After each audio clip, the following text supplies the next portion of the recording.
Vamos a dar la bienvenida a todo el mundo, claro que sí. Agradecer de que estén hoy aquí este ratito con nosotros en una nueva sesión de Analiza tu negocio. Y como bien pone en pantalla, nada, yo voy a hacer un resumen breve. Son las 17:03, por lo tanto, presentarme, eso sí, yo soy Víctor Delgado, soy el secretario general de AM, parte que os ha convocado hoy para hablar de ciberseguridad. Y qué mejor que presentaros al ponente, que es Adrián Ramírez, que es CEO de Dolbook. Nos va a hablar de estos primeros pasos que necesitamos conocer para proteger nuestra empresa. Y además lo englobamos en estos eventos que nosotros hacemos desde la asociación, que se denominan Analiza tu negocio, que tiene como objetivo acercar a todas las microempresas, a todas las pequeñas, a todas las medianas empresas, información sobre todo aquello que nos permita conocer ese funcionamiento interno de nuestros negocios. Y qué mejor que hablar de ciberseguridad. Vamos a hacer un repaso por varios temas, como por ejemplo los riesgos reales a los que nos estamos enfrentando como empresas y cuáles pueden ser sus consecuencias. Contaremos también con un caso real de ciberataque de una microempresa, no porque seamos pequeños no nos puedan atacar, todo lo contrario. Por lo tanto, bueno, pues bienvenidos a todos a esta nueva sesión de Analiza tu negocio. Yo le voy a dar paso a Adrián, deciros que el evento se está retransmitiendo a través de streaming, a través de esta plataforma, pero y además a través del metaverso de AM, de la plataforma de realidad virtual inmersiva de la asociación y a través del directo del canal de YouTube. Desde octubre del 2020 hemos puesto en marcha una plataforma de realidad virtual inmersiva donde también poder seguir generando comunidades virtuales. Por supuesto, os invitamos a todos a que vayáis siguiendo este tipo de actividades también a través de la plataforma de realidad virtual inmersiva de la asociación. Hoy el protagonista, como os decía, sois todos vosotros que estáis aquí y que por supuesto os lo agradecemos, pero y además Adrián Ramírez, que es el técnico y el que nos va a hablar sobre la ciberseguridad y cuáles podrían ser estos primeros pasos para proteger nuestra empresa. Adrián, yo voy a dejar de compartir mi pantalla para que a partir de ahí puedas hacer tú lo propio y vayamos viendo un poco todo lo que nos vas a contar. Decir a los asistentes que tienen disponible el chat para toda aquella pregunta, información, todo aquello que necesiten trasladar a Adrián, lo realizamos a través del chat y soy yo mismo el que traslade esta duda, consecuencia de su exposición, a Adrián. Por lo tanto, Adrián, yo he dejado de compartir mi pantalla, te Vale, toca a pues ti. yo voy a compartir, confirmarme si vemos la Correcto, pantalla. te veo perfectamente en la pantalla, por lo tanto, adelante, te escuchamos. Pues perfecto, bueno, en primer lugar, muchas gracias a todos por estar por aquí hoy.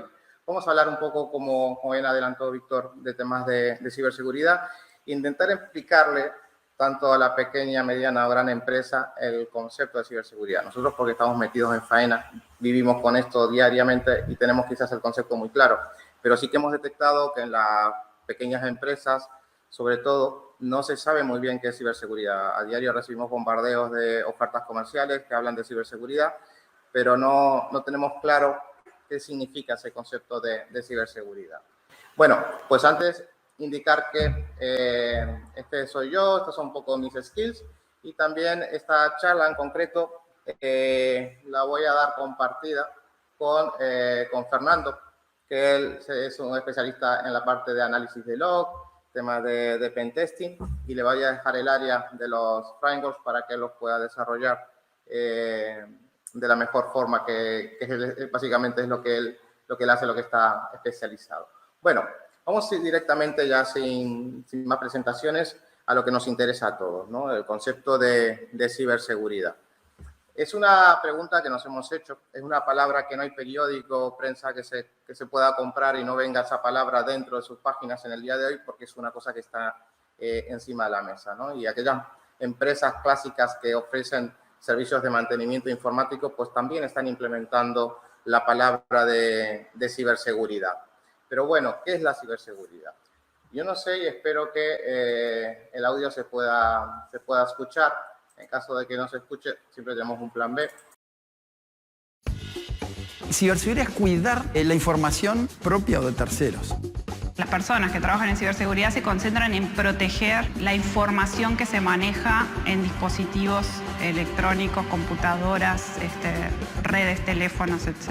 Y protegerla de varios puntos de vista, de lo que es la confidencialidad de esa información, la disponibilidad de esa información, que yo pueda acceder a ella cuando quiero acceder, y la integridad de esa información. Aporta confianza en todos los nuevos procesos tecnológicos que se están desarrollando. Mi foco está en siempre estar pensando qué nos pueden hacer mal para poder prevenirlo y adelantarnos un poco. Es una carrera constante. Es ese tipo de trabajo que si está bien hecho no se ve porque nadie se entera, pero en realidad es un trabajo súper activo. Es muy diverso. Podemos elegir desde trabajar en la parte como de los hackers o si no la parte de que los que defienden. También tenemos la parte de los pentesting y también podemos trabajar muy estrechamente con las personas buscando proteger y concientizar para evitar posibles robos de datos. Hay más ofensivo, más defensivo, entender cómo funcionan los sistemas internamente, cómo interactúan entre sí y ver dónde pueden haber brechas de seguridad. Es cuidar el activo más importante que tenemos hoy en casi cualquier área económica o de desarrollo personal.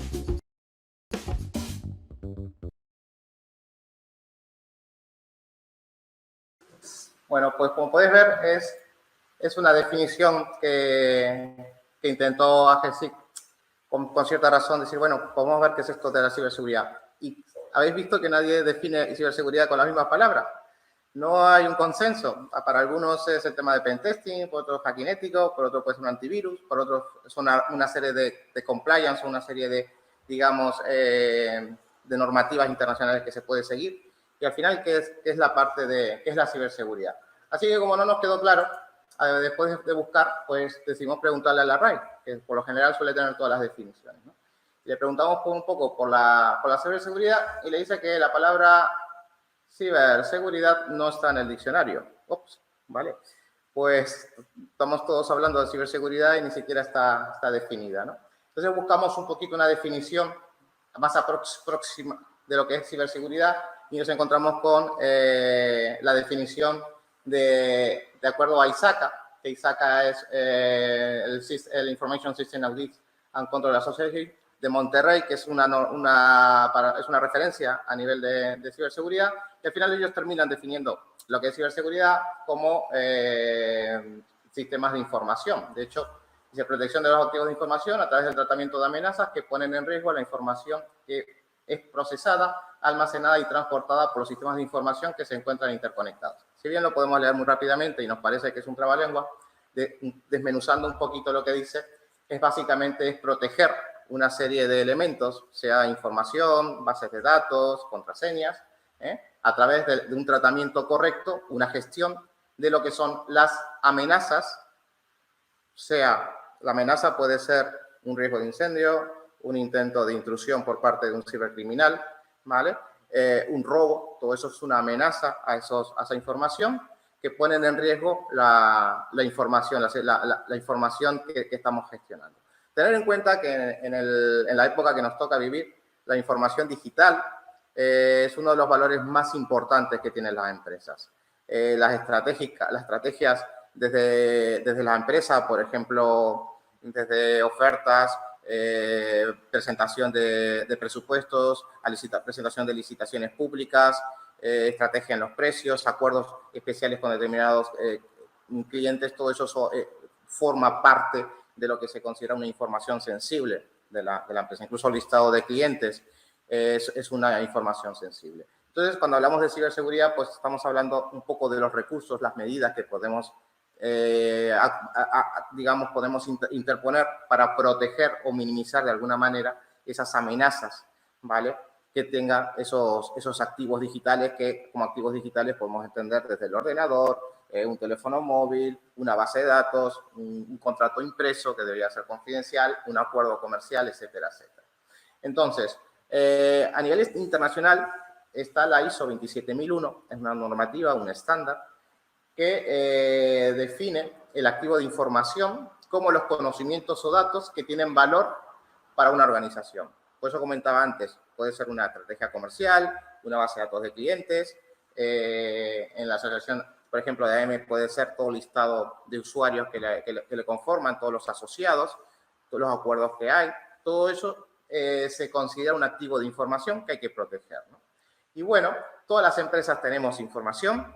Recientemente, la Unión Europea, a través del Reglamento General de Protección de Datos, que es un caso único donde se quiso regularizar el tratamiento de los datos de carácter personal a nivel, digamos, de toda la Unión Europea, porque cada país tenía su propia ley de protección de datos, pues quiso estipular unos mínimos que tienen que cumplir todos los países para proteger el tema de la información personal. ¿Por qué? Porque se detectó que se estaba traficando con los datos de las personas y se estaba vendiendo, ¿no? Siempre hay un dicho que se dice que en Internet, cuando el producto cuando es gratis el servicio, que el producto eres tú, ¿no? Que son tus propios datos. El clásico, vamos a participar en una lotería o lo que sea y dame tus datos, inscríbete aquí, ¿no? Entonces, se intenta regularizar y hacer responsable a las empresas, que las empresas tomen conciencia que no son las dueñas de los datos de carácter personal, que pide una autorización al propietario de esos datos para poder tratarlos para ofrecer un servicio, el que sea. Si estamos hablando de una empresa de telecomunicaciones, pues necesitará esos datos para generar una factura, tendrá unos datos personales de la IP que le está asignando para que, por ejemplo, si es telecomunicaciones, pueda navegar por Internet, etcétera, etcétera. Bueno, para poder seguir adelante y no tampoco marearlos mucho con definiciones, pero sí son necesarias para poder entender un poquito eso de la ciberseguridad, ya que no está definida en la RAI, pues vamos a nosotros buscar esa definición. Fijaos, yo aquí he marcado lo siguiente. Dice, la seguridad de la información es el conjunto de medidas preventivas y reactivas de las organizaciones y sistemas tecnológicos que permiten resguardar y proteger la información buscando mantener la confidencialidad, disponibilidad e integridad de datos. Aquí aparecen tres palabras claves. Se le conoce como la tríada, el CID. Confidencialidad, disponibilidad e integridad. Por lo tanto, cuando hablamos de ciberseguridad, estamos hablando de que la información que queremos proteger, recordad que la ciberseguridad no solo va en el ámbito, digamos, digital, podemos hablar de ciberseguridad también en papeles impresos, papeles escritos como este, ¿vale? Estamos hablando de todo lo que es información. Y esa información, para hablar de ciberseguridad, tiene que tener tres características. Las voy a volver a repetir porque son clave. Tienen que ser confidencial. Yo puedo asegurar la confidencialidad. La confidencialidad de forma de que las personas que tienen que tener acceso tengan acceso, pero las personas que no tengan que tener acceso a esa información no tengan acceso. Integridad, que esa información no sea modificada, transformada, ¿vale? Y por último, la disponibilidad, que si yo necesito acceder a esos datos siempre estén disponibles. Y en eso podemos definir la ciberseguridad. Claro, vosotros podéis decir, bueno, a mí me han ofrecido un firewall para mi empresa, porque dice que con esto yo voy a estar muy seguro. ¿El firewall de qué se encarga? Pues de alguna manera se encarga de preservar la confidencialidad, se encarga de la integridad de esos datos y también la disponibilidad de unos servicios. En caso de que intenten atacarme, pues el firewall tomará unas medidas, intentará mitigar y seguir dando ese servicio. Todos los sistemas que tenemos, por ejemplo, el antivirus, es otro sistema que intenta que no se instale un software malicioso dentro del sistema que altere los comportamientos. Por ejemplo, vaya contra la integridad. Si hay un documento con un formato, no altere ese formato de ese documento. Esa es la misión del antivirus. Por lo tanto, podemos observar, por la forma en cómo estoy enfocando y presentando el tema de la ciberseguridad está compuesta por millones de elementos que van desde firewalls, antivirus, concienciación, formación, políticas de acceso, privilegios de usuarios. Hay un montón de medidas que forman parte de la ciberseguridad. Incluso un sistema de control presencial o un sistema de cámaras de seguridad. Todo eso entra dentro del universo de ciberseguridad. Por lo tanto, lo que quería trasladar en este primer punto es que la ciberseguridad se considera que está compuesta por una serie de elementos y se habla de ciberseguridad por capas. Imaginar una cebolla. Cuanto más capas yo ponga, cuanto más abrigos ponga, pues más protegido estoy. Ejemplos de capas. La primera elemento de seguridad que tiene una organización es una puerta. una puerta con una cerradura. Y cuando no estamos en la oficina o en la empresa, pues puede haber un señor que está en la parte de vigilancia. Cuando estamos en entornos industriales, si está en una pequeña empresa, pues una alarma o simplemente una cerradura. Ese es el primer elemento de seguridad que tenemos. Es la primera capa. Luego, cuando logramos pasar esa puerta, nos encontramos con la segunda capa, que es de repente un ordenador que me pide un usuario y contraseña. Si yo no sé su usuario y contraseña, pues evidentemente no voy a poder acceder. Una vez que paso esa capa de usuario y contraseña, pues entré en el entorno, en el escritorio, y me encuentro con una aplicación o me encuentro con una serie de carpetas que por los privilegios que yo tengo como usuario, imaginaos, soy usuario de administración, pues capaz que no puedo entrar a una carpeta llamada gerencia o dirección. Es otra capa de seguridad, ¿vale? Entonces, las organizaciones tienen la obligación, si quieren seguir viviendo en este mundo que nos toca tecnológico, de gestionar su ciberseguridad y de poner la mayor cantidad de capas, evidentemente sin entorpecer la operatividad y la funcionalidad en el trabajo diario de cada uno de las personas que integran la organización. Entonces, punto 1, ¿qué es la ciberseguridad? La ciberseguridad es un conjunto de medidas que están orientadas a minimizar los riesgos de que una información pueda perder alguna de sus propiedades principales: integridad, confidencialidad y la disponibilidad, ¿vale? Ahora vamos a ver algunos casos para que lo pongamos en contexto. Bueno, aquí viene la parte de la demo. Una de las problemas a los cuales se están enfrentando las organizaciones son los famosos ataques de ransomware. Hay gente que podrá saber muy bien que es un ataque de ransomware y hay otras personas que no. Por las dudas, yo lo voy a explicar brevemente. El ransomware es un sistema, un malware, un programita, que lo que hace es cifrar la información que tenemos en el disco duro. Lo que hace es, se introduce en nuestro ordenador a través de un correo, nos engaña, nos dice que es una factura, nosotros damos clic para abrir la factura, el programa se instala y empieza a cifrar todo el ordenador. Una vez que cifra toda la información del ordenador, él dice, oye, si tú quieres volver a leer la información que tienes en tu ordenador, me tienes que pagar un dinero. Hay una extorsión ahí, ¿no? Yo te estoy chantajeando. Lo que hace es secuestrar, ¿vale? Y pide un rescate para devolver la información al usuario. Como no se la puede llevar, pues lo que ha hecho es cifrarla con una llave que solo, criptográfica, que solo digamos, el ciberdelincuente conoce, y si quieres esta llave, pues me tienes que pagar. Entonces, ahora hay una nueva modalidad. ¿Por qué? Porque había empresas que literalmente se quedaban sin nada, porque les cifraban las copias de seguridad, el clásico disco duro que está conectado al servidor, o ese pendrive que está puesto en el servidor, o ausencia total de copias de seguridad, y automáticamente las empresas no tenían nada. Nosotros nos hemos enfrentado a casos reales de, por ejemplo, gestorías a unos días de presentar los impuestos, no hay copias de seguridad, las copias de seguridad que se creían que se hacían no se estaban haciendo y no tienen nada. Y evidentemente presentar los impuestos fuera del plazo es una responsabilidad primero con los clientes y después tiene un recargo de un 20% por presentarlo ya al otro día una vez vencido el plazo.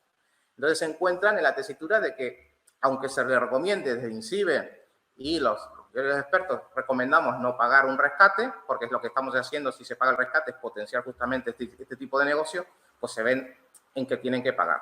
Y estamos hablando de rescates que van desde 2.000, 3.000, 4.000 euros, 10.000 euros, 20.000 euros por la información y dependiendo del tamaño de la organización han pedido hasta 30 millones de euros por devolver esa información. Hay casos muy sonados, como uno de los últimos fue la Universidad de Barcelona, pero bueno, está el caso del INEM. Hay muchos casos de este tipo de ataques. Ahora han hecho otra modalidad y es lo que quería comentaros ahora. La modalidad que han hecho ahora es que no todas las empresas estaban pagando, porque hay empresas que sí tienen sistemas muy robustos de copia de seguridad. Hay gente que utiliza, por ejemplo, Dropbox, OneDrive, lo hace en la nube, se lo lleva en un disco duro y tiene una copia de seguridad en su casa. Entonces, bueno, nosotros no pagamos, ¿no?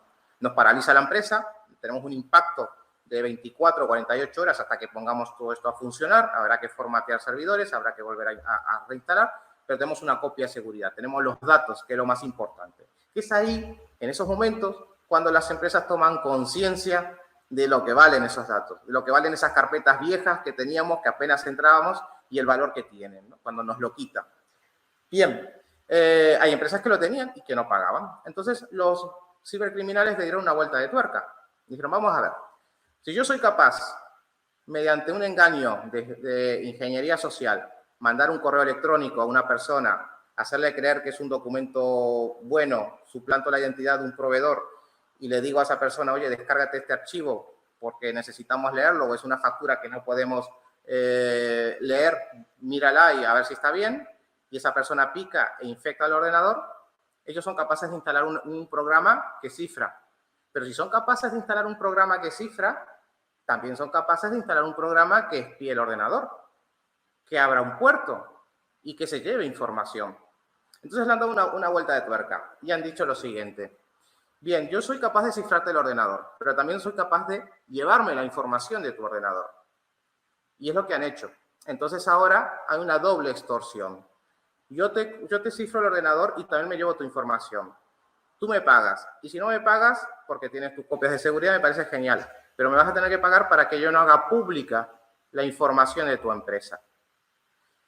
Claro, a las empresas se encuentran ahora contra la espada y la pared. Porque no sé si sabéis que a nivel de reglamento de protección de datos, si hay una brecha de seguridad, estáis obligados, una vez que lo detectáis, notificar a la Agencia Española de Protección de Datos o similar, por ejemplo, la empresa catalana, protección de datos, si estamos hablando de Cataluña, notificar esa intrusión. Y si hay clientes, datos personales implicados, pues hay que comunicarle a todas las personas implicadas de que esa base de datos pues puede tener usuarios, fechas de nacimiento, datos de carácter personal, ha sido, digamos, hubo una brecha de seguridad y ha sido comprometida. Lo cual también implica un impacto a la reputación y confianza de esa empresa. Oye, que nos han hackeado, que nos han robado todos los datos. Si tienes una contraseña, cámbiala. Si la estás usando en otros sitios, cámbiala porque es posible que haya mucha gente ahora mismo que se esté vendiendo en el mercado negro, esté intentando o suplantar tu identidad o acceder con tus datos. Entonces, claro, eso pone bastante en un apuro a las empresas. Lo que vamos a ver ahora en esta demo es lo siguiente. Nosotros nos vamos a meter en la Deep Web. Un segundo que voy a presentar aquí. ¿Vale? Bueno, como podéis ver, esta es la famosa web Internet profunda. No es la Internet que estáis acostumbrados a ver.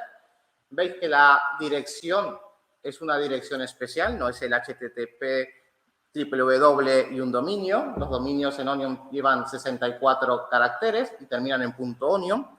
Y esto es una página web, un foro de un grupo de ciberdelincuentes.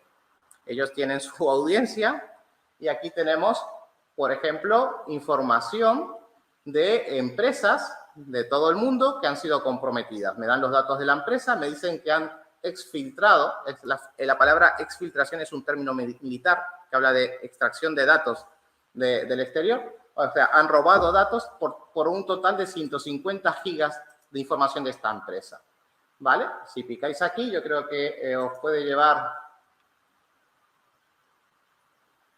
a la información de la empresa y el website de la empresa.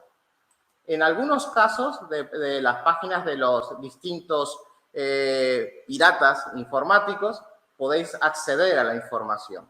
Aquí os da la ruta, si queréis descargar la información. Esto es una página donde podéis descargar, en este caso, viene con contraseña, que os lo ponen aquí, la información de la Società Italiana degli Autori Editori, ¿vale? Pues podéis descargar información de esta empresa. Aquí tenéis información de esta otra empresa.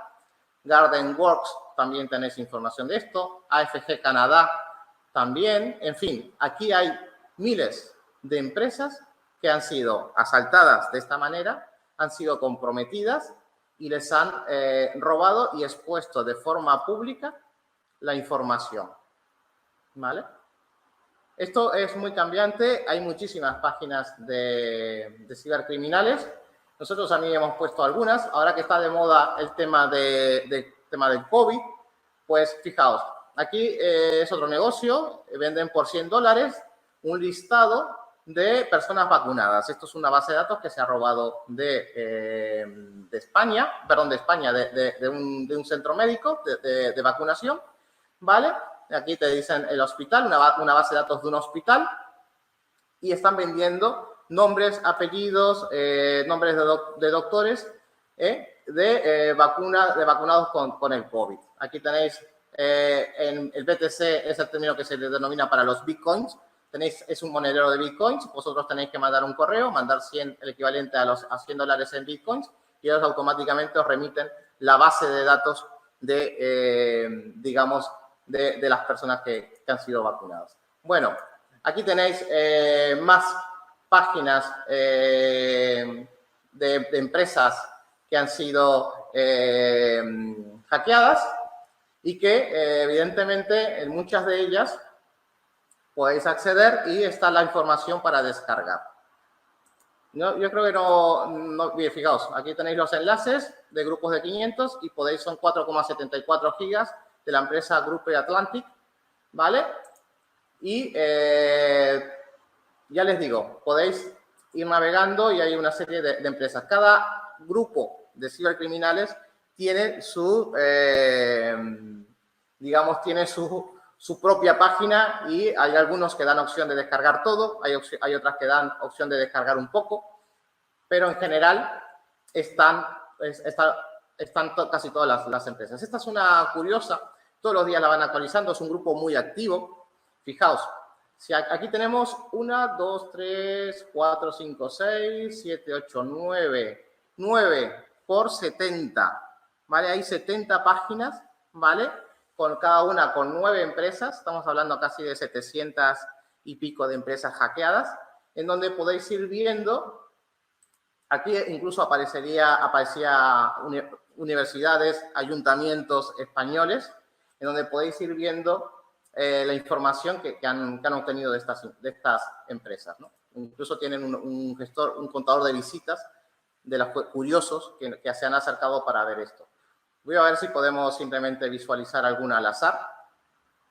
Esto no... Yo normalmente lo tengo preparado para no perder tiempo. A ver si nos deja conectarnos a otra. Un segundo.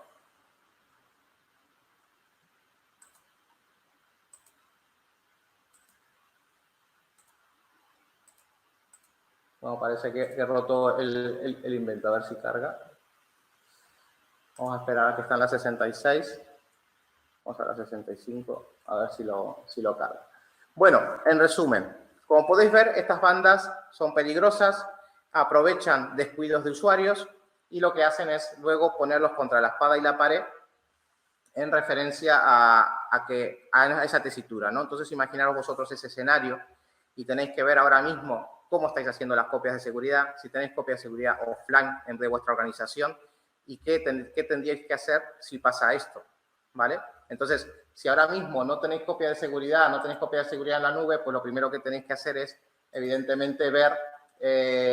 un segundo, lo voy a dejar cargando por si cargar. Esa página estaba bastante interesante porque sí que tenía un montón de empresas y parece que ahora no la quiere enseñar. Lo vemos, tampoco vamos a insistir, simplemente es que sepáis que está esa información.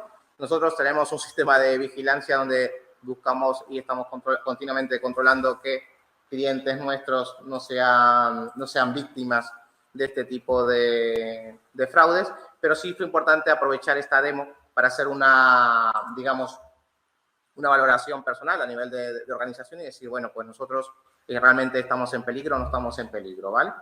Bueno, dicho esto, parece que esta página ya no quiere cargar. Las páginas del mundo de la Deep Web pues suelen ser así, ¿vale?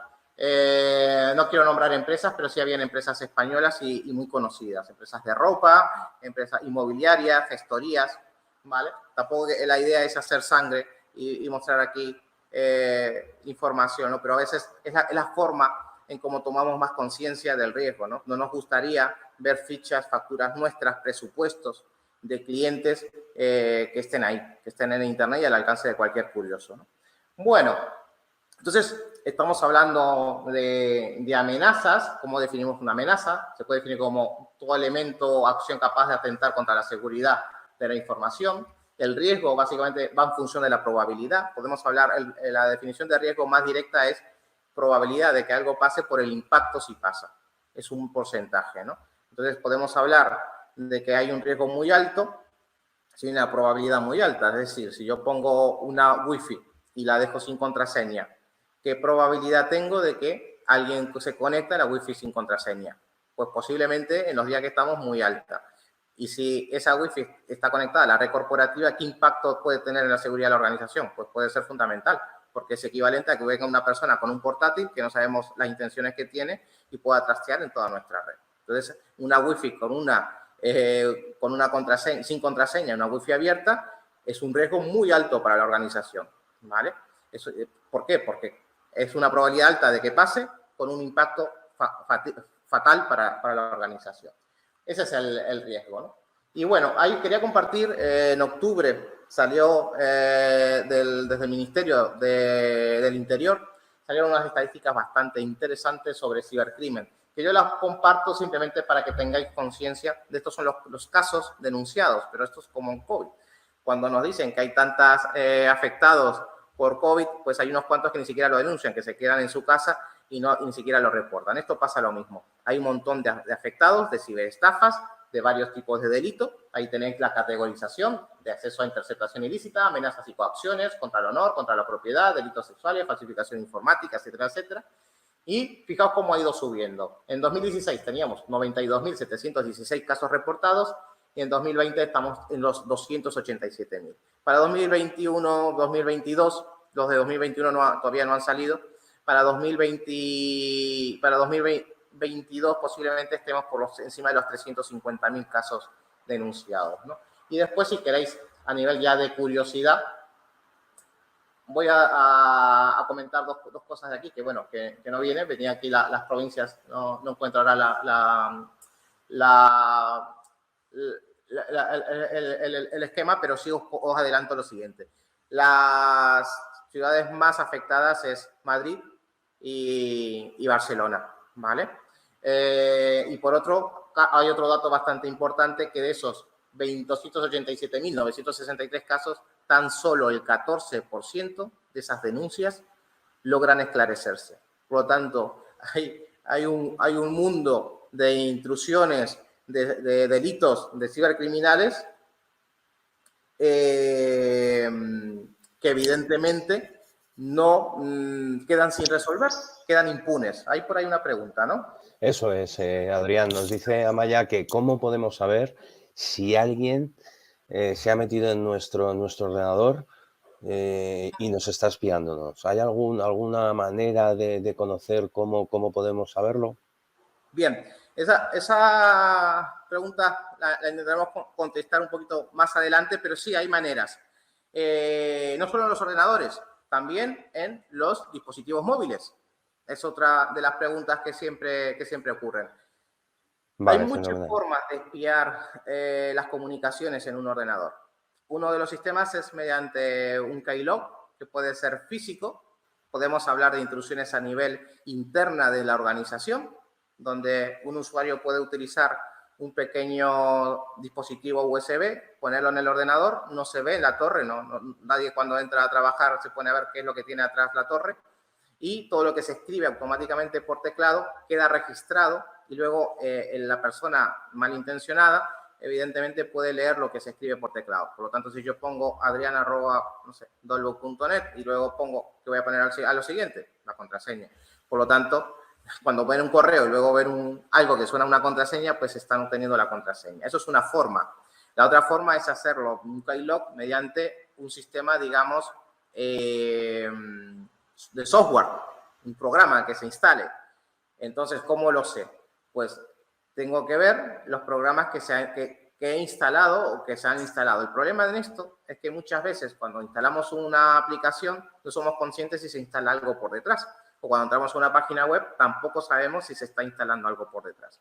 Síntomas que podemos tener, que pasa también con los dispositivos, como teléfonos móviles.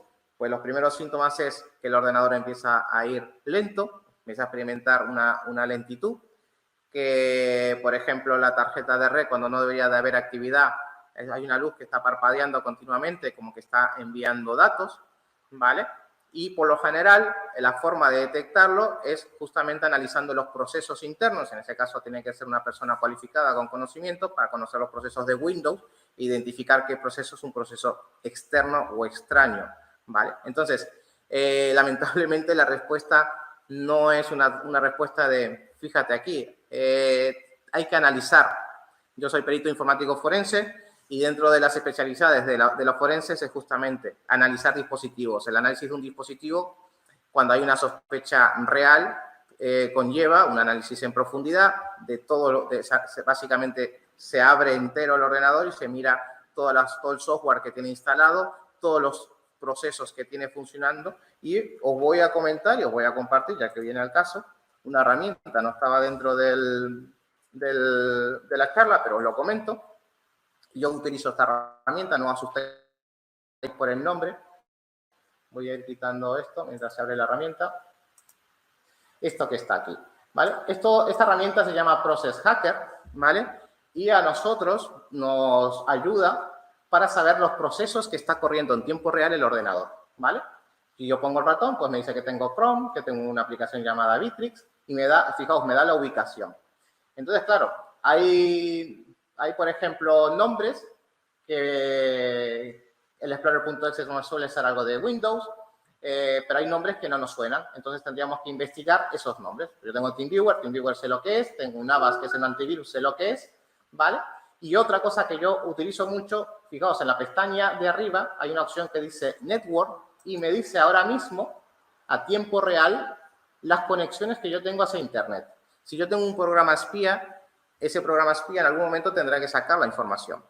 Lo va a sacar por la red. Entonces, fijaos, aquí me dice todos los programas que ahora mismo están conectados a Internet y están mandando información. Y me da la dirección remota a dónde está mandando información y los puertos que está utilizando. Por eso le digo, esta investigación requiere unos conocimientos técnicos, no está al alcance de un usuario, ¿vale? Pero sí que se puede saber. La respuesta es, ¿cómo se puede saber? Pues utilizando este tipo de herramientas. Tiene un requerimiento, necesitamos unos conocimientos para poder interpretarlas y poder definir qué cosas qué programas de estos nombres que vemos aquí pueden ser sospechosos de que sea un troyano o una herramienta de malware maliciosa que nos esté espiando el ordenador, ¿vale? Pero vamos, si queréis podéis instalar la herramienta, podéis echarle un vistazo y ver básicamente el tráfico que está generando y cuántos paquetes se están enviando al exterior y hacia qué IP se está conectando, ¿vale? Por lo tanto, la respuesta se puede hacer, pero requiere un análisis profundo de los dispositivos para saber qué tipo de herramienta es, ¿vale?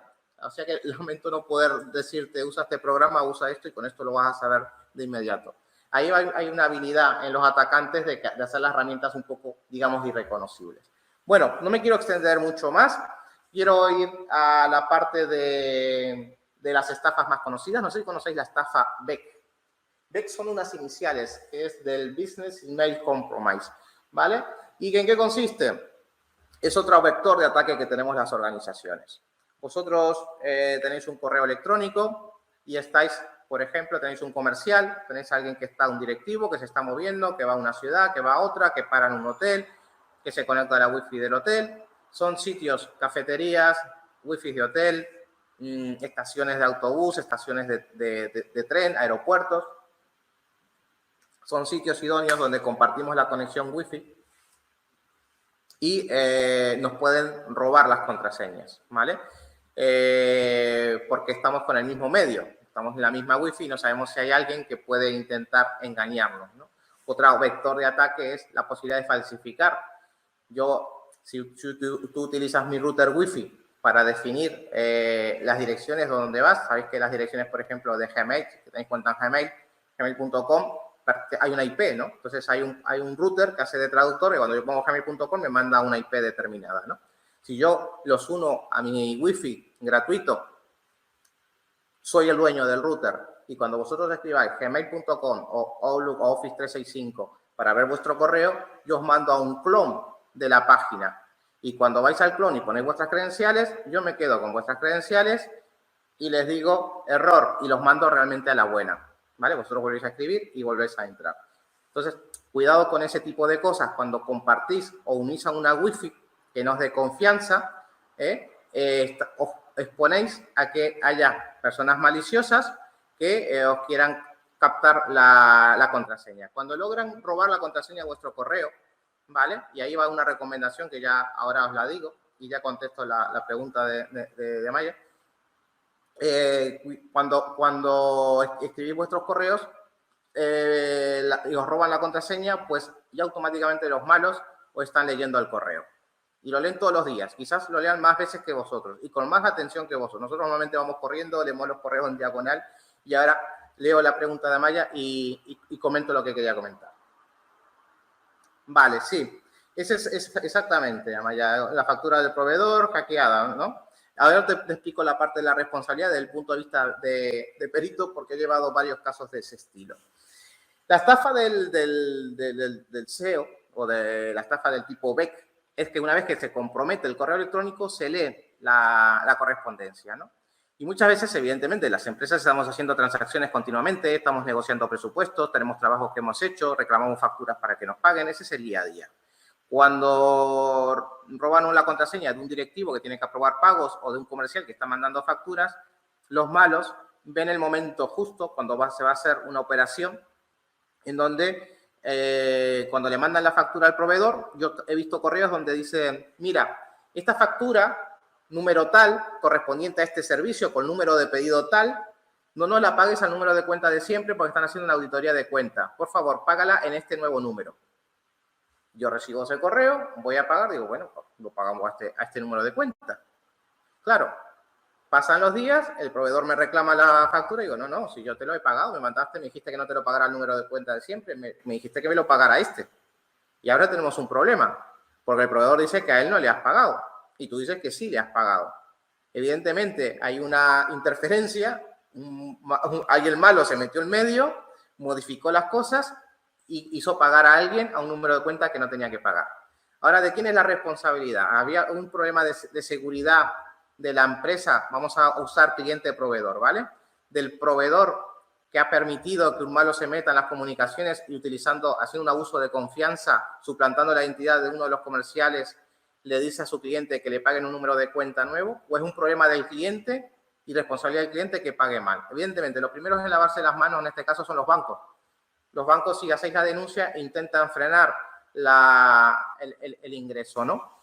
Pero normalmente vosotros lo habéis hecho sabiendo, hay unas medidas de seguridad que tiene el banco que tenéis que poner una contraseña, un PIN, una firma, la habéis puesto y ellos consideran que vosotros estáis pagando en plena conciencia, ¿vale? Entonces los bancos no se desligan. Si pueden hacer algo porque vosotros decís que es una estafa y hacéis una denuncia, lo hacen. Pero por lo general el dinero, cuando llega a las cuentas de destino que se les da, ese dinero en segundos desaparece. Y os voy a contar un caso que pasó aquí en Huelva, con sistemas con clientes muy rudimentarios, porque estamos hablando de bodegas, estamos hablando de vino, las facturas iban en Excel, había un número de pedido, ¿vale? En donde, curiosamente, llega un correo electrónico tanto al administrativo como al comercial. El administrativo le llega con un número de cuenta y al comercial le llega con otro número de cuenta. Luego el correo es exactamente igual. El administrativo paga en el número de cuenta que viene la factura, que era correspondiente a una cuenta bancaria de BBVA en Madrid, cuando la empresa está en Huelva y el número original de cuenta es en Santander, en Huelva. Bueno, pues, ¿qué pasa aquí? La empresa paga, evidentemente. Estamos hablando más, lo gracioso de esto, que estamos hablando de empresas, entre comillas, rudimentarias, porque no tienen un sistema sofisticado de RP ni nada, usan Excel. Estamos hablando de una factura de más de 80.000 euros, que no es poco. Se hace una investigación, se hace una denuncia, el número de cuenta era un BBVA que está en Madrid y la policía llega a identificar quién es el propietario de ese número de cuenta.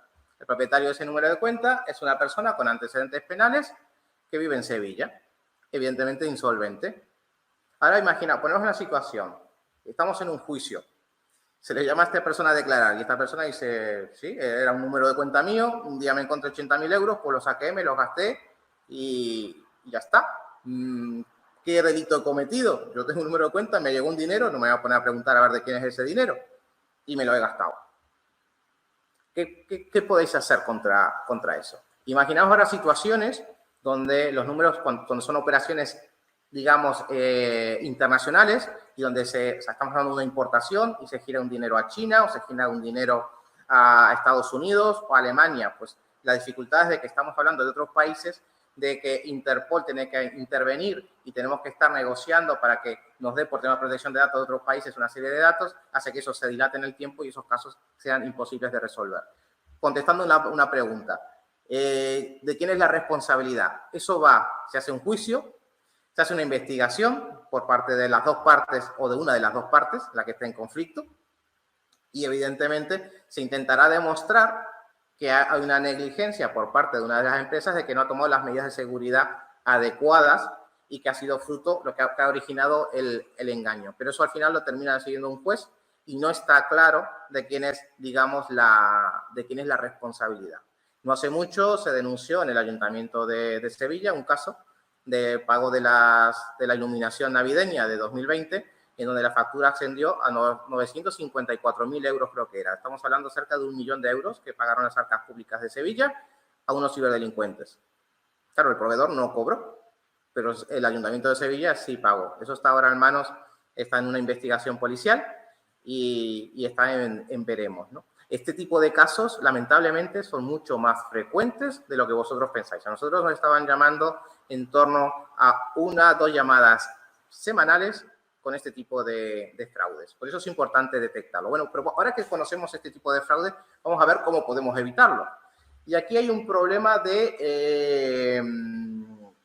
hay un problema aquí a la hora de evitarlos de procedimientos.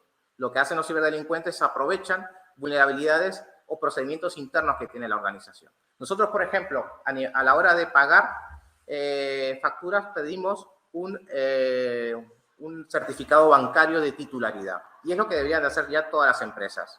Si tú quieres que yo te pague a este número de cuenta, me mandas un certificado bancario de titularidad. Eso lo abrís en Acrobat Reader, viene firmado y mira aquí la firma y tenéis que ver que la firma sea válida y que venga firmado por la entidad bancaria. Esa es la forma fehaciente de que cuando hacemos un ingreso a un número de cuenta, ese número de cuenta pertenece a la sociedad que le tenemos que pagar. Y si nosotros hemos hecho eso, podemos estar tranquilos de que si pasa algo, se pierde el dinero, lo que sea, nosotros hemos actuado bien, ¿vale?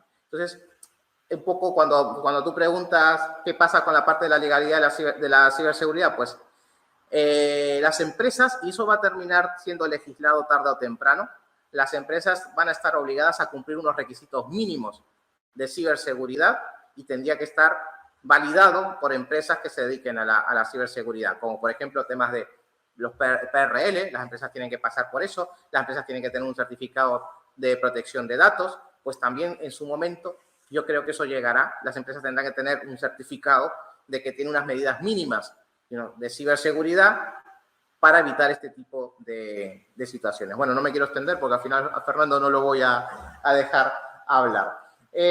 Bueno, fijaos, cada día se detectan y bloquean más de 15.000 ataques BEC, por lo menos en España. Aquí tenéis algunos correos de los tipos de los que hemos visto anteriormente, de ransomware. Fijaos, llega un correo, recurro a ti por tu profesionalidad y proactividad, necesito que realices una transferencia bancaria para una nueva adquisición que será pública a lo largo del próximo mes. Los datos para la transferencia, bueno, perdón, estos de BEC se encuentran en el archivo adjunto, por favor notifícame cuando esté lista, ¿no? Esto es una suplantación de identidad y generan aquí la factura y lo mandan. Tener en cuenta que los ciberdelincuentes leen el correo, aprenden la forma de escribir, aprenden los modismos y cuando vosotros ponéis un correo falso con un correo auténtico no sois capaces de identificarlo. Antiguamente los phishing se veían que habían errores ortográficos, errores de sintaxis, pero ahora mismo hay una perfección, parece que hablan muchos idiomas y lo saben hacer muy bien y es muy fácil colarlo, ¿vale? Bueno, estos son los ataques de ransomware, esto es lo que vimos anteriormente. Aquí vemos el resultado, tenéis un montón de archivos que son de vuestro trabajo diario y un día de mañana accedéis a vuestro ordenador y encontráis todo así.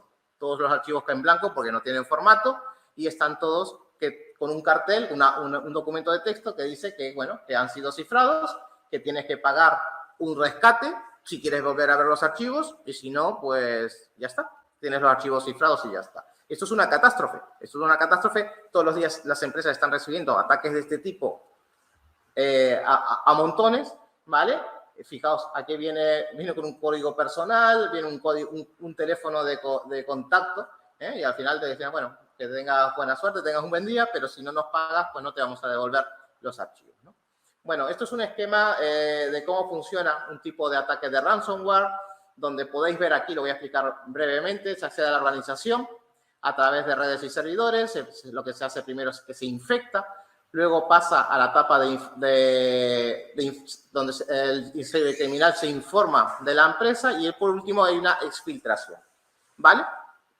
Bien, aquí los cibercriminales buscan los backups, donde la empresa hace los backups y lo que hacen es borrar los backups. Evidentemente, si te voy a cifrar los datos, si te dejo los backups, no es negocio para el cibercriminal.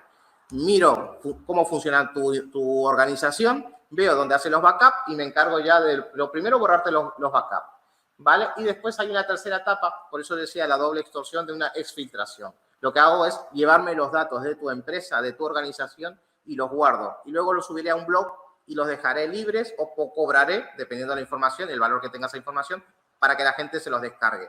Que quizás el propietario no quiera pagar por sus archivos, pero la competencia sí, porque a mí me interesa saber qué es lo que hizo fulano o qué precios o cómo presenta las licitaciones fulano.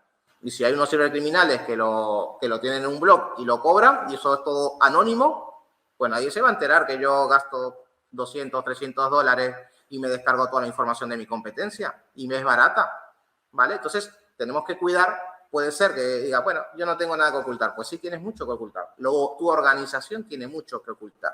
Por lo tanto, no escatimemos. No es un gasto cuando vemos la posibilidad de comprar un antivirus, de comprar un firewall, de buscar un plan de ciberseguridad que diga, bueno, como Adrián ha dicho, que esto va por capas, que esto son varias cosas, que no me vale solo un firewall, pues vamos a ver cómo podría ser un plan de ciberseguridad para sentir que estoy seguro y para saber si tengo algunos programas espías o hay algo o hay un problema, ¿no? Pero recordar que otro problema dentro de la ciberseguridad son los famosos insiders. Los insiders son los más complicados y los más peligrosos. Los insiders son personal interno de la organización que son por lo general trabajadores descontentos y pueden hacer daño. De hecho, estas bandas de ransomware lo que estaban haciendo era pagarle a trabajadores descontentos darle una comisión. Vamos a cifrar la universidad tal. Y tú lo único que tienes que hacer es descargar este fichero y ejecutarlo. Y si lo logras infectar y nos pagan un rescate, tú te llevas un 10% o un 15%. Y van a ofrecer hasta €1 millón. Evidentemente, una de las... Lo comentará Fernando si le damos tiempo al pobre para que hable. Lo que dice la ISO 27001 es tema de antecedentes penales. Cuando contratamos al personal, vamos a ver, cuando contratamos o incorporamos a alguien nuevo en la organización, pues vamos a ver a quién estamos incorporando, vamos a ver sus redes sociales, vamos a investigar a esta persona, vamos, capaz que tiene dificultades económicas y es capaz de vender a la madre, y queremos a esa persona dentro de la organización, que es un potencial riesgo. Entonces la ciberseguridad, fijaos, llega hasta ese nivel, hasta analizar las personas que van digamos, a unirse a nuestra organización. Bueno, aquí tenéis, nosotros también hacemos ejercicios de pentesting o test de intrusión. Las empresas nos pagan a nosotros para que las hackeemos. Es curioso, pero en organizaciones grandes es muy común. ¿Por qué? Porque tienen un departamento de IT, porque tienen sus programadores, tienen sus informáticos, y claro, que alguien tiene que testear la seguridad que tienen. Entonces, cuando estamos hablando de organizaciones más grandes, pues requieren que una empresa como la nuestra, por ejemplo, o como otras tantas que hay por allí, ¿vale?, hagan auditorías de pentesting o test de intrusión para saber qué tan fácil es acceder a esa organización. Entonces, esto es un ejercicio de pentesting. Esta fotografía no es nuestra. Como veis por el tipo de enchufe, está hecha en Estados Unidos. Y lo que veis aquí, simplemente, para los que no entendáis, pues lo explico brevemente. Esto es una roseta, un punto de red de pared. Esto es una Raspberry Pi, que es un dispositivo que es como un ordenador muy pequeñito, y esto es una tarjeta Wi-Fi. ¿Qué es lo que están haciendo? Pues lo que están haciendo es convertir una señal que va por cable. Imaginaos que la organización no tiene Wi-Fi, o la Wi-Fi que tiene no sabemos la contraseña, pues alguien ha venido aquí, ha puesto un cable, ha puesto este cacharrito. Imaginaos que esto puede estar perfectamente detrás de una maceta o en un sitio no visible, o a veces ponemos simplemente no tocar y la gente ya no lo toca, y esta persona puede acceder desde fuera de la instalación a nivel perimetral, desde fuera del recinto, a su tarjeta Wi-Fi, a su cacharrito, y a través de este cacharrito puede hacer análisis de la red, captura de tráfico de la red, infectar ordenadores de esa red, etcétera, etcétera, ¿no?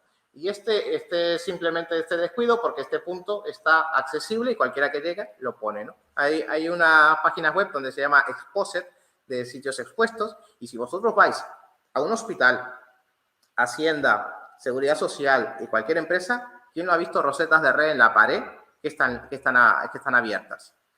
Eso, cuidado, hay medidas de seguridad. Hay informáticos, hay administradores de sistemas muy buenos que cuando las rosetas no se usan, las desenchufan del rack.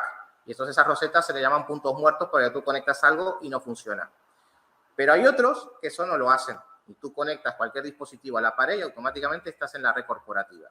Y esto es una forma de convertir a Wi-Fi esa red corporativa para acceder desde fuera.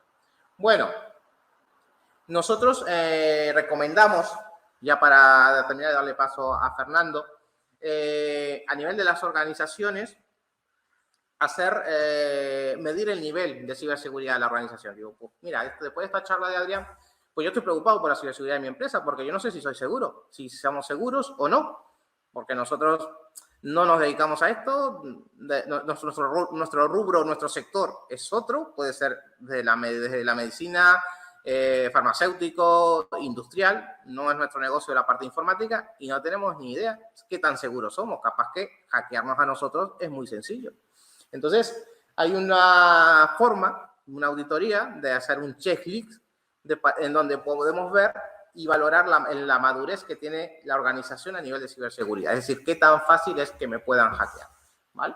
Entonces, dentro de esos checklists existen lo que llamamos frameworks, y para esta parte me gustaría ya darle paso, antes de quedarnos sin tiempo, a Fernando para que cuente la parte de frameworks, ¿vale? Un segundito, por medida de seguridad, ¿vale? Y dejo a Fernando que os lo comente. Mientras viene Fernando, gracias Adrián. Acordaros que tenéis disponible el chat para todas aquellas dudas, como bien ha comentado Amaya, podáis trasladarlas al chat. Luego intentaremos también, bueno, pues trasladarle algunas dudas en relación a la exposición que ha hecho Adrián y a ver qué nos cuenta Fernando. Bueno, pues como ha comentado Adrián, yo soy Fernando y voy a hablar un poquito de los frameworks y de qué es esto, ¿no? De los frameworks. Bueno, los frameworks básicamente es un marco normativo que intenta, digamos, regular las políticas que siguen las organizaciones. Pero, ¿qué políticas? Pues bueno, para eso, digamos, lo dividen los frameworks en distintas fases, ¿no? Uno de los más conocidos es la NIS, que la NIS es de Estados Unidos y en el que después se basan también la ISO y el Esquema Nacional de Seguridad aquí en España. Y básicamente la NIS, digamos, construye políticas y la divide como en 5 fases, ¿no? Está la fase de identificación, que la fase de identificación es donde, digamos, se analizarían los activos de nuestra organización, que un activo puede ir desde, digamos, un documento en papel hasta un propio empleado, ¿no? Porque el propio empleado también es un activo de la empresa. ¿Cómo esa organización está, digamos, estructurada? Es decir, cómo es su organigrama, de quién es responsable de qué rol tiene cada persona, si esa persona se sale de ese rol o no. Un análisis de riesgo, que el análisis de riesgo es ir cogiendo, digamos, los distintos activos de la organización y ver a qué riesgo pues está expuesto.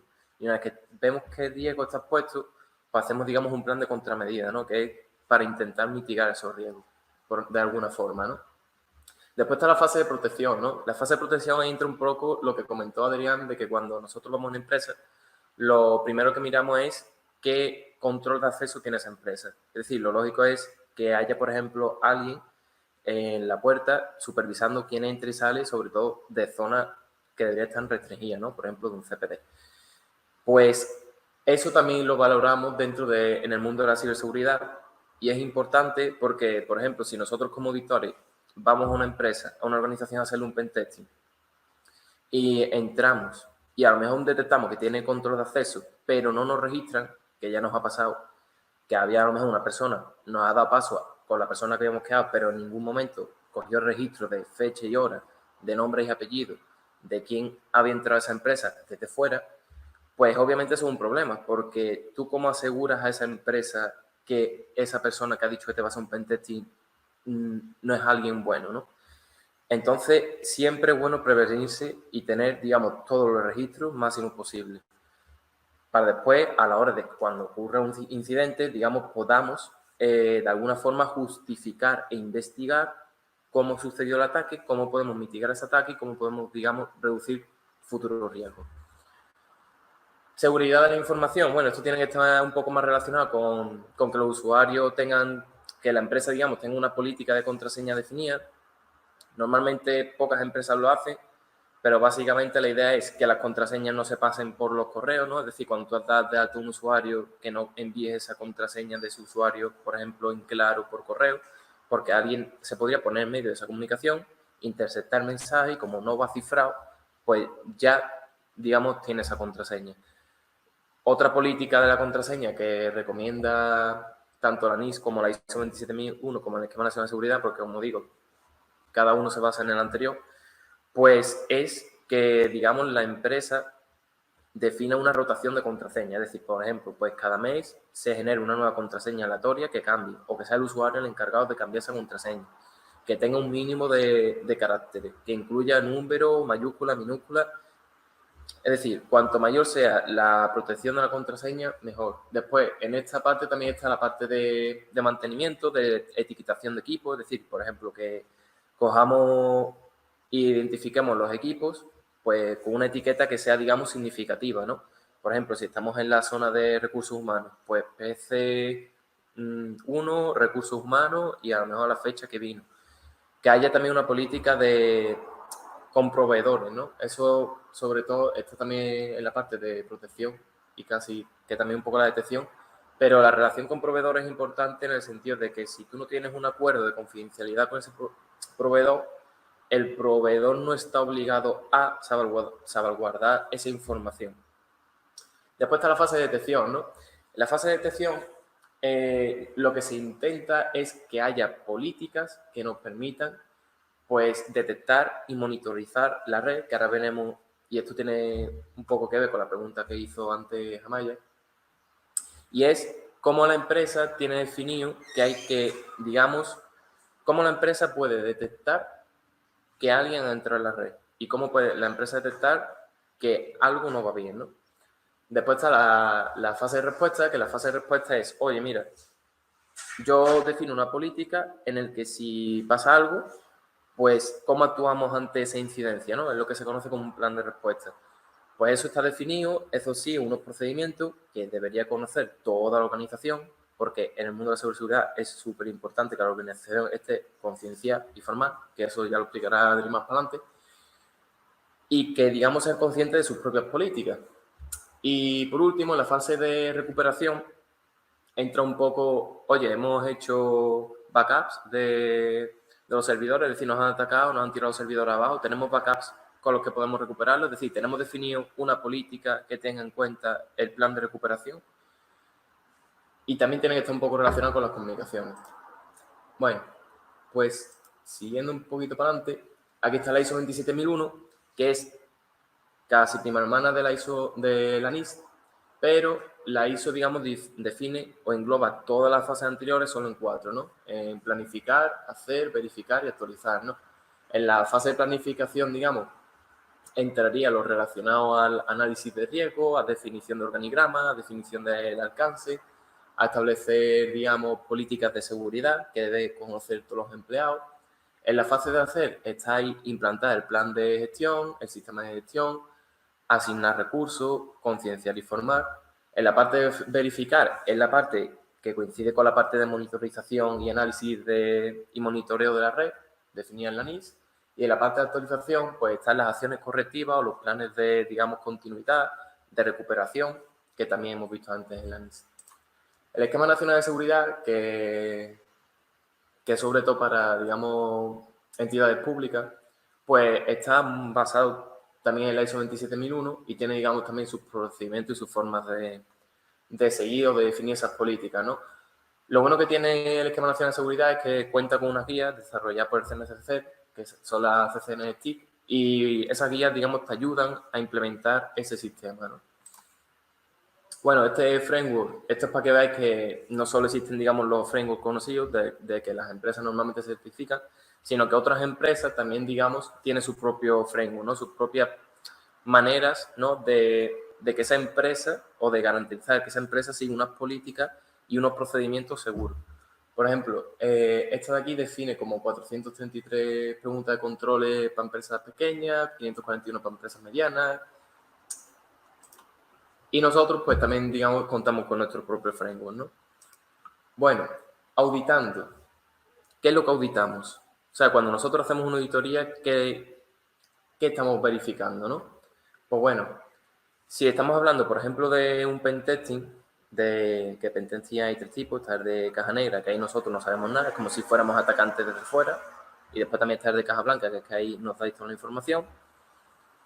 También está el pentesting de caja gris, que tenemos solo cierta información y a partir de esa cierta información intentaríamos obtener las demás o el resto para ver si está ahí expuesto o no. Pero realmente con una auditoría de tipo pentesting, lo que la empresa, digamos, consigue es una imagen de cómo está a día de hoy. Que a lo mejor a día de hoy pues se detecta que no es vulnerable a, pero sí es vulnerable a. Pero a lo mejor a día de mañana no se sabe si eso ha cambiado o no.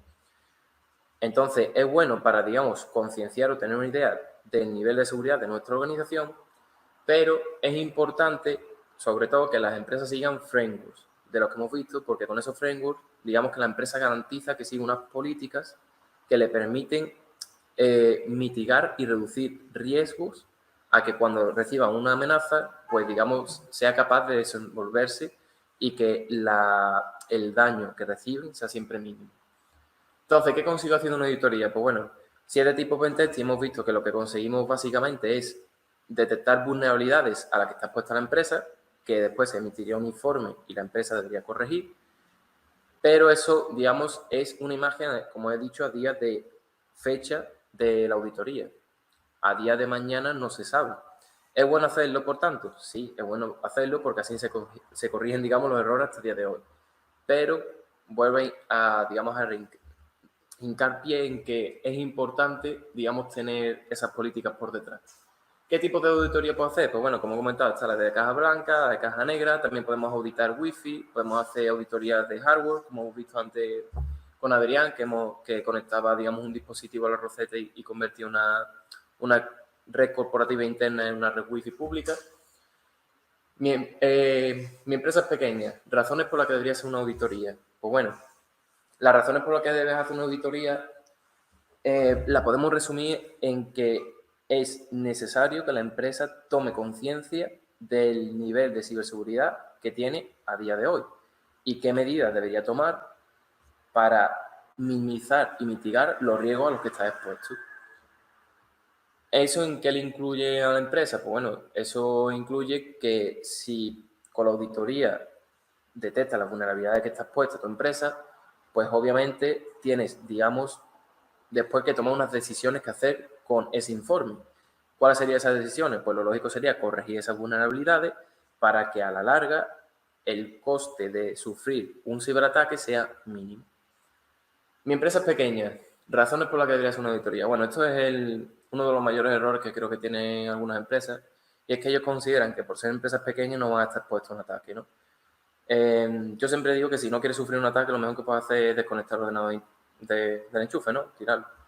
Pero hay algunas empresas que se creen que por el tamaño no va a estar afectada. De hecho, hay un estudio de Google de 2020, creo que era, que del 63% de las empresas pymes, es decir, pequeñas y medianas, que sufrieron un ciberataque, tuvieron que cerrar debido al impacto que habían sufrido.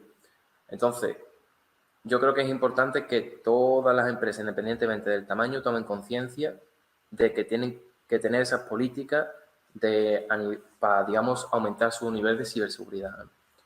¿Cómo puedo resolver los hallazgos de la auditoría y costes de una auditoría de ciberseguridad? Bueno, los costes de auditoría de ciberseguridad, si no ahora que lo comente Adri, pero normalmente varían.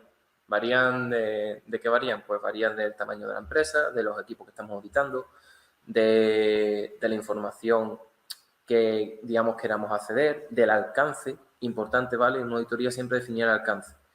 El alcance es decir, por ejemplo, la empresa tiene una sede aquí en España y otra en Latinoamérica.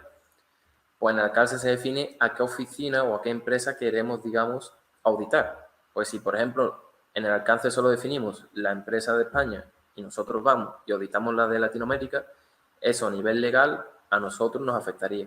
Pues nos estamos saliendo del alcance del acuerdo que tenemos con esa empresa y estamos entrando en información que no deberíamos. ¿Beneficios para una empresa de la auditoría? Pues bueno, los beneficios obvios es que cuando recibas un ciberataque vas a tener unas políticas, unos planes que te van a ayudar a recuperarte en el menor tiempo posible. Los costes de un ciberataque va a ser menor que si no tuviéramos, digamos, o si no hubiéramos hecho esa auditoría y no hubiéramos, digamos, arreglado los errores que tenemos. Y también estás aportando como caché, ¿no?, a tu organización, ¿no? Muchas empresas se certifican, aparte de, obviamente, para ser cibersegura, porque eso le aumenta en reputación, ¿no? El tener certificado, por ejemplo, de la ISO 27001. Entonces, por tanto, una auditoría es coste o inversión. Pues bueno, a día de hoy algunas empresas todavía lo ven como un coste en vez de como una inversión, pero está claro que tras recibir un ciberataque, el ciberataque seguro que te va a costar muchísimo más que una propia auditoría. Por tanto, yo creo que las empresas deberían empezar ya a verlo como una propia inversión en vez de como un coste.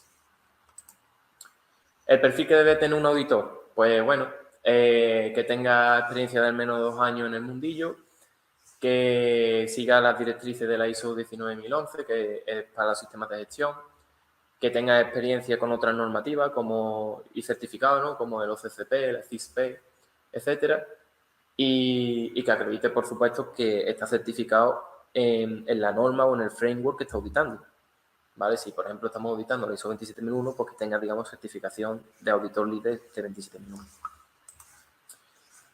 Bueno, entonces, prevención ante todo. Vale, aquí lo que quiero comentar es, vale, yo he hecho una auditoría, pero ¿qué pasos tomo yo después de esa auditoría? Es decir, ¿cómo me puedo defender yo ante un atacante? ¿Cómo podemos detectar que el intruso está en la red, ¿no? Pues bueno, lo primero, las políticas son importantes, pero también es importante que contemos con un poco de tecnología. La tecnología no lo soluciona todo, pero sí soluciona, digamos, parte del problema, ¿no? Entonces, si nosotros tenemos un sistema de monitorización de la red, pues nosotros, digamos, podemos detectar en tiempo real si alguien está dentro de la red. ¿Cómo sabemos eso? Pues bueno, yo que me dedico a analizar logs, lo normalmente lo que te dice es conexión que se ha establecido entre 2 equipos, qué dirección IP y MAC tienen esos equipos, el tráfico que cursan y también si se ha establecido alguna sesión o no. Y vale, vuestra pregunta será, pero entonces tú a partir de ahí, ¿cómo detectas que es un intruso? Pues obviamente, uno de los casos más claros es que la IP destino no pertenezca a la red, o que si la IP destino pertenezca a la red, que esa propia IP destino después filtre información hacia afuera. Es decir, también se comunica con un equipo de afuera, o incluso que ese propio equipo interno haya hecho o establecido un montón de conexiones. Cuando se establece un montón de conexiones, lo más propio es que ese equipo está haciendo un escaneo de la red. Y si está haciendo un escaneo de la red, lo más probable es que sea un atacante. Porque si fuera un atacante, lo primero que haría sería, digamos, detectar qué equipo hay en la red para ver cuáles de ellos son vulnerables y a partir de ahí entrar en el sistema, ¿no? Consolas antivirus unificadas. Bueno, las consolas antivirus también son importantes y nos ayudan a determinar, por ejemplo, qué software tenemos instalado, que como ya ha comentado antes Adrián, es otra de las partes importantes para saber si tenemos software malicioso o no en nuestro sistema. Y por último, el análisis de log, como he comentado antes, es lo que nos permite, a partir del monitoreo de red, digamos, se generan esos logs, y los logs son los que nos permiten investigar a tiempo real o no, dependiendo del sistema que tengamos contratado, qué es lo que ha sucedido, ¿no? Cómo el atacante entró en nuestra red, cómo accedió a X sistema, qué vulnerabilidad teníamos que no se detectó y por el cual entró, filtró o no filtró nuestra información, qué se llevó, qué no se llevó. Que esto obviamente, digamos, no reduce el daño recibido, pero sí reduce la incertidumbre de hasta dónde es el punto que esa empresa ha sufrido. Bueno, y en esta parte de concienciación e información ya le doy paso a Adrián y que ya él termine, digamos, la presentación. Y si tenéis preguntas, pues que la resuelva él. Muchas gracias por vuestra atención. Gracias, Fernando.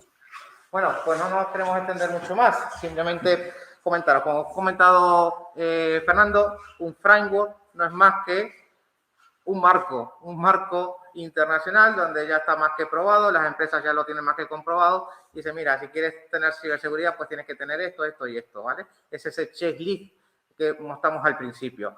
¿Tienes alarma? Sí, vale. ¿Tienes contraseña? ¿Cada cuánto cambias las contraseñas? ¿Tienes copia de seguridad? Sí. ¿Tienes copia de seguridad offline? Fuera de tu casa, fuera de la oficina hay un disco duro. ¿Cada cuánto lo haces? ¿Qué capacidad de retención tiene esas copias de seguridad? Es una serie de preguntas que normalmente no las hacemos y que nos permiten, contestando esas preguntas y decir, pues mira, esto no lo estoy haciendo, pues tienes que hacerlo.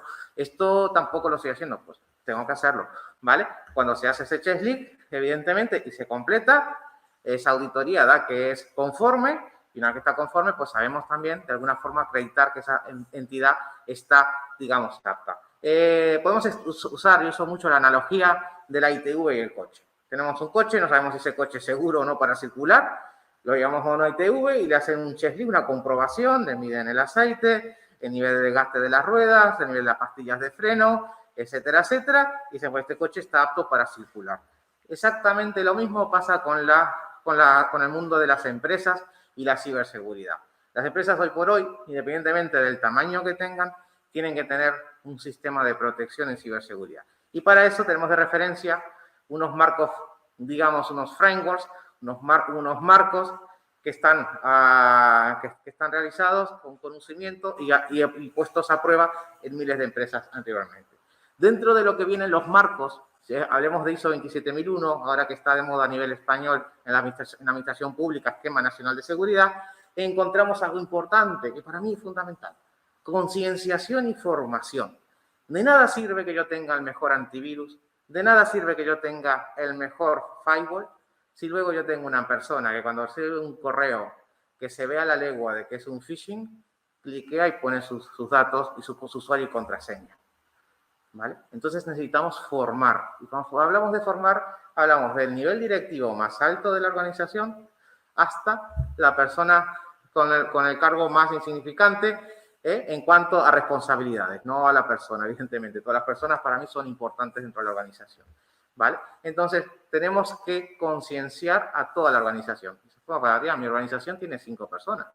Aquí no somos una oficina muy pequeñita, 5, pues hay que darle una pequeña formación a todos y que aprendan a detectar, aprendan cómo detectar un correo malintencionado. Que tengan la picardía, porque de que me llega un correo, yo no sé, usted dice que es fulano, y me dice que le ingrese tal dinero, pero no tenemos nada con fulano. Voy a llamarlo por teléfono. Oye, fulano, tú me has enviado un correo y me has dicho, no, yo no te... Pues mira, acabamos de detectar y evitar un desastre, ¿no? Nosotros hemos hablado con empresas que me dicen, mira, nosotros recursos humanos hemos recibido ya varios casos de empleados que nos escriben diciendo que se han separado o lo que sea y que a partir de hoy pues le cambiemos la nómina, le ingresemos la nómina a este número de cuenta. Y eso no va ni firmado, ni con certificado, llega un correo, soy fulano y que necesito que me paguen la nómina en este número de cuenta. Y si recursos humanos no tienen esa picaresca, bueno, ¿y esto realmente es así? Pues vamos a comprobarlo o vamos a pedirle que me lo haga de una forma oficial o que venga aquí, se presencie. Si es una plantilla grande, miro el DNI. Si somos 3 gatos locos, pues le pregunto, ¿vale? Y bueno, fulano, tú realmente me has escrito esto y nos llevaríamos sorpresas, ¿vale? Entonces, la ciberseguridad requiere también la parte de concienciación, formación y saber que ahí fuera, lamentablemente, aunque en la oficina seamos todos amigos, allá afuera hay un montón de gente con malas intenciones, que lo que quiere es prácticamente dinero, porque lo que está moviendo el tema del cibercrimen es dinero, y estamos viendo más dinero que tráfico de armas y drogas. Quieren nuestro dinero, quieren el dinero de las empresas, ¿no? Y están dispuestos, escondiéndose cobardemente detrás de ese anonimato y de ese 14% que hemos visto de casos que tan solo 14% de casos se logran esclarecer, pues se esconden detrás de eso, de que están en otro país, de que la justicia no llega hasta ellos y son capaces de crear cualquier tipo de artimaña para terminar engañarnos y sacándonos el dinero. Luego hay responsabilidades, porque si Recursos Humanos paga una nómina a un trabajador, ese trabajador no recibe la nómina, va a solicitar que le paguen la nómina porque no le ha pagado y alguien va a tener que poner el dinero de la nómina, ¿no? Entonces, se genera un montón de problemas, como hemos visto, como comentaba Amaya, ¿vale? Un montón de problemas por falta de procedimientos. Estos marcos también miran los procedimientos internos. Dicen, bueno, vamos a ver cómo va esto de la información, qué cosas podemos hacer para que esto vaya más seguro, ¿no? Y bueno, es importante entonces que las empresas cuenten con un plan formativo. Ya no os robo más tiempo, os agradezco que hayáis quedado hasta el final y si tenéis tiempo para preguntas, estoy dispuesto a contestar lo que queráis. Qué bien. Quita si quieres, muchas gracias Adrián, deja de compartir la pantalla para que también te vean el resto de asistentes. Dos temas interesantes que habéis comentado, tanto Fernando como tú mismo. Uno, todo el tema que creo que es de interés. Bueno, casi que tres, ¿no? La tercera yo creo que va a ser también interesante. El primero, ¿no? Habéis comentado y habéis pasado por encima sobre la ciberseguridad de los dispositivos móviles. Ya sabemos que estamos día a día con ellos, que incluso salimos de casa sin él y nos damos la vuelta, ¿verdad? Se nos puede olvidar cualquier otra cosa, pero si se nos olvida el móvil, se complica, ¿no? En el momento de que se accede efectivamente al puesto de trabajo, ¿no? O a la información a través del móvil, también hay posibilidades de tener seguro este dispositivo, ¿verdad? Claro, el dispositivo móvil ya es el predilecto de los ciberdelincuentes porque en el móvil tenemos nuestra vida. Tenemos desde redes sociales, se ha habido casos de robo de redes sociales. Hay mucha gente que tiene fotos personales, fotos íntimas, también sirve para hacer extorsión. Tenemos acceso a cuentas bancarias. Tenemos el doble factor de autenticación. Si nos pinchan el teléfono, pues tienen nuestro usuario y contraseña del banco y nuestro SMS cuando llega el PIN con el número. Fijaos, el móvil es un elemento para los ciberdelincuentes evidentemente fundamental. Hoy por hoy en España, sobre todo en España y prácticamente en Europa, Android es la plataforma, es el sistema operativo más extendido dentro de los teléfonos móviles y hay muchísimo malware especializado en entornos de Android. La pregunta clave, bueno, ¿y cómo me pueden infectar el dispositivo? Pues hay varios temas, nos meteríamos en otro mundo, ¿no? Hemos visto casos de intrusiones a nivel de pareja, por ejemplo, donde quieren espiar si esa persona es infiel o no. Entonces pasa dentro de casa, ¿no?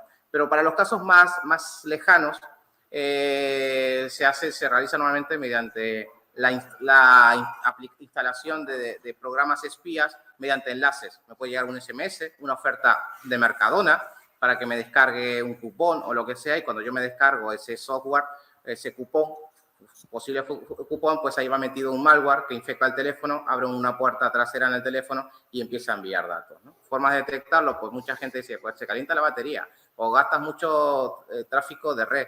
Pues sí, son formas que nos pueden dar algún indicio, ¿vale? A nosotros nos ha llamado mucha gente y dice, yo creo que tengo el dispositivo pinchado porque cuando hablo por teléfono hace ruido. No, estamos hablando de entornos digitales. Si tú tienes el teléfono pinchado, como antiguamente se usaba la palabra literalmente pinchar el cable, en la época que eran los cables de cobre, a los teléfonos fijos, sí generaban ruido, porque cuando tú ponías un cable hacía interferencia y escuchabas un shhh. Pero cuando hablamos de teléfonos digitales, la conversación se puede grabar perfectamente, tú ni te enteras, eso se comprime en un archivo y se envía. Normalmente se envía a plataformas que hay en internet y que cuestan 30 euros al mes. Pero eso es otro tema que ya hablaremos, ¿no? Es decir, para comprometer un móvil y para hacerlo corto, básicamente tenéis que recibir un enlace y tenéis que instalar algo en el teléfono, y tenéis que instalar vosotros. Existe la palabra troyano, que lo que es que nos instalamos una aplicación creyendo que es una aplicación, pero dentro hay otra cosa, ¿no? Fijaos, un dato curioso. Continuamente Google Play, que es la plataforma donde nosotros descargamos las aplicaciones, está limpiando continuamente cientos, normalmente es una estadística que sale anual, pero son miles de aplicaciones con malware. Google Play no tiene capacidad de controlar a sus desarrolladores. Yo me puedo hacer desarrollador, puedo poner una app magnífica, imaginaos una linterna, y le doy todos los permisos al teléfono. Y además hago que el teléfono me envíe información. Cuando detectan que la aplicación que yo he puesto en Google Play es una aplicación espía y ya se la han descargado y la han utilizado miles de personas. Entonces, claro, vamos de atrás. Entonces, la recomendación es instalar, cuidado con las aplicaciones que instaláis, no porque sean de Google Play son seguras, buscar las referencias, los comentarios de esa aplicación, quiénes son los desarrolladores de esa aplicación, ¿vale? Y tener cuidado cuando os mandan enlaces para picar y acceder a una página web, porque también por una página web nos podrían infectar el teléfono. Y los permisos, cuidado con dar permisos a todo, ¿no? Que estamos acostumbrados... Sospechar, eso, es a no leer, ¿verdad? Y la linterna quiere acceder a sus contactos, algo va mal. Fenomenal, fenomenal. Segunda pregunta que me parece muy interesante sobre el tema de la seguridad y en relación a la nube, que ahora, bueno, pues ya está totalmente extendido y que, bueno, pues es interesante también que lo puedas comentar, ¿no? ¿Es segura tener la información en la nube? ¿Más que en local? ¿O igual? Hoy por hoy hay muchos hackers, más que hackers, ciberdelincuentes habilidosos, y les da igual si está en la nube o si está en local. Vamos a ver, las plataformas de la nube, que voy a apelar a las más grandes, que pueden ser Amazon, OneDrive, Dropbox, ¿vale? Implementan sistemas de doble factor de autenticación que yo recomiendo que tanto para el correo como para ese tipo de almacenamiento que utilizáis vosotros en la nube, lo aplicáis. El doble factor de autenticación, sabéis que es algo que vosotros conocéis, una contraseña y algo que vosotros tenéis. Por ejemplo, un teléfono móvil, ¿vale? Entonces, no solo basta con escribir la contraseña, sino que también os van a mandar un código al teléfono móvil y tenéis que ponerlo, ¿no? Por lo tanto, de esa forma verificáis que sois vosotros y no otra persona. Si en algún momento se ve comprometida una cuenta de Dropbox, por ejemplo, y no tenéis doble factor de autenticación, no tenéis forma de enteraros. Si tenéis doble factor de autenticación, por lo menos llegará un SMS y decís, ups, alguien está intentando entrar, y lo veo porque me ha llegado un SMS en el móvil dándome un código para entrar y yo no he sido, ¿no? Entonces, ¿es seguro? Depende de las medidas de seguridad. Las nubes más grandes vienen con un montón de requisitos. De hecho, hay una charla por ahí mía de Incibe donde yo explico cómo con open source, en este caso Nextcloud, montar una nube perfecta. Podéis encontrar esa charla en donde explico cómo montar una nube perfecta de forma, digamos, bajo nuestro control, en donde tenemos un sistema de doble factor de autenticación. Entonces, es segura, depende de la forma en cómo lo configuremos. Yo recomiendo que con un doble factor de autenticación, posiblemente ese sitio es seguro y puede ser incluso más seguro que una unidad de red, un NAS en casa o en una oficina, ¿vale? Depende de la configuración, esa es la respuesta. Fenomenal. Y última, y que contesta también la pregunta que nos hacía Maya, de cuánto puede costar aproximadamente a una microempresa, a una pequeñita empresa o autónomo, un análisis de este tipo de ciberseguridad. Hay unas tablas dentro de lo que es también para las auditorías ISO, que es por el tipo de organización, el número de integrantes de la organización, y se divide en jornadas. Las auditorías en precio jornada pueden ir desde 400, 450 euros hasta 600 por jornada, 600, 700, dependiendo del tamaño de la organización. Y dependiendo del tamaño, pues van a ser 1, 2, 3, 4 jornadas. Por lo tanto, la respuesta a una pyme muy pequeñita, un autónomo, una jornada es más que suficiente y puede oscilar en torno a esos 400 euros. Y además sabiendo de que afortunadamente hoy en día a través del programa Kit Digital, Amaya, y para el resto que lo conozcáis, porque además Dropbox es agente digitalizador. Por lo tanto, dentro de este programa de digitalización que saca el gobierno para pequeñas empresas, microempresas y autónomos, hay un apartado dentro de la clasificación, o mejor dicho, de las categorías incluidas en este catálogo de servicios que habla de ciberseguridad, que es proporcionar a las empresas beneficiarias seguridad básica y avanzada para los dispositivos de la empresa y de sus empleados, y que entra dentro de este kit digital y que además Dropbox es como bien decíamos, agente digitalizador. Por lo tanto, bueno, pues casi que podríamos decir que el coste en este caso os puede salir a coste cero.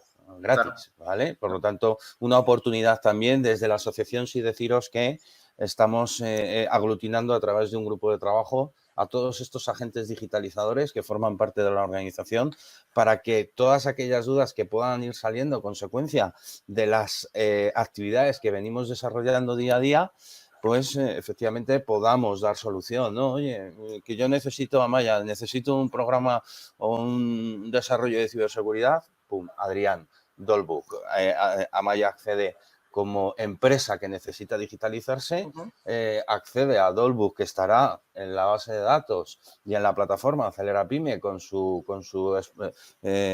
productos allí expuestos, ¿verdad? Con sus servicios, y a partir de ahí se gestiona todo. O sea que realmente es una oportunidad real que ahora nos está brindando esta parte del programa Kit Digital que nos permita ponernos en el día a día, ¿no? De todo este tema, y en este caso de que estamos hablando de la ciberseguridad. Simplemente para finalizar, unos tips bastante importantes que han salido aquí y que los quiero simplemente recalcar. Independientemente de que sea Dolbook u otra empresa, si vamos a invertir ese dinero en ciberseguridad, que sea gente seria, gente competente y con experiencia. Segundo punto, tenéis cuentas corporativas y tenéis la posibilidad de activar el doble factor de autenticación y no lo tenéis en el correo, hacerlo, porque es una garantía también de seguridad para vosotros. Y hacer un análisis de las copias de seguridad, ¿vale? Si tenéis un informático, si no lo gestionáis vosotros, pues mañana preguntarle al informático, oye, ¿cómo hacemos nosotros las copias de seguridad? ¿De cuándo tenemos copias de seguridad? Si sufrimos un ataque de ransomware, ¿dónde podemos encontrar la información? ¿Hay copias de seguridad offline? ¿Alguien tiene esa información o está todo en la oficina, ¿no? Aprovechar esta charla para hacer esas reflexiones, ¿vale? Que son gratis y no cuesta nada y os pueden evitar muchísimos dolores de cabeza en el futuro.